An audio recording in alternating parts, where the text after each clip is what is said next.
Welcome to smart user channel. আসসালামু আলাইকুম। আমরা যারা কম্পিউটারে বিভিন্ন ধরনের কাজ করি, আমাদের কাজের প্রয়োজনে কিন্তু বিভিন্ন ধরনের এক্সটেনশন ইনস্টল করা লাগে। তো কিভাবে আপনি ক্রোমে বিভিন্ন ধরনের এক্সটেনশন ইনস্টল করবেন, আজকের এই টিউটোরিয়ালে আমরা আপনাকে সেটি দেখাবো। তাহলে চলুন ভিডিওটি দেখে আসি। প্রথমে আপনি আপনার কম্পিউটারে থাকা ক্রোম ব্রাউজারটি ওপেন করবেন।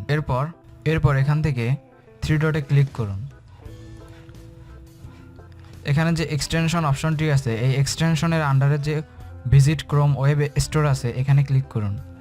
ক্লিক করার পর এরকম ইন্টারফেস শো করবে। তো আপনি এখানে যে এক্সটেনশনটি চাচ্ছেন সেই এক্সটেনশনটির নাম লিখবেন। তো এক্সটেনশনটির নাম লেখার পর সার্চ করে এখানে এক্সটেনশনটি খুঁজে পাবেন। তো আমি যেহেতু গুগল ট্রান্সলেট এক্সটেনশনটি ইনস্টল করব, সেহেতু আমি এখানে ক্লিক করলাম। ক্লিক করার পর এখান থেকে আপনি অ্যাড টু ক্রোম এখানে ক্লিক করবেন। ক্লিক করার পর অ্যাড এক্সটেনশন এখানে ক্লিক করুন। তো কিছুক্ষণ সময় নেবে। সময় নেওয়ার পর আপনার ক্রোম ব্রাউজারে এক্সটেনশনটি ইনস্টল হয়ে যাবে। তো দেখুন, আমার গুগল ট্রান্সলেট এক্সটেনশনটি কিন্তু ইনস্টল হয়ে গেছে। তো আপনি এইভাবে যে কোনো ধরনের এক্সটেনশন ক্রোমে ডাউনলোড করে রাখতে পারেন। পরবর্তীতে দেখা হচ্ছে নতুন একটি টিউটোরিয়াল নিয়ে। সে পর্যন্ত ভালো থাকুন, সুস্থ থাকুন। আল্লাহ হাফেজ।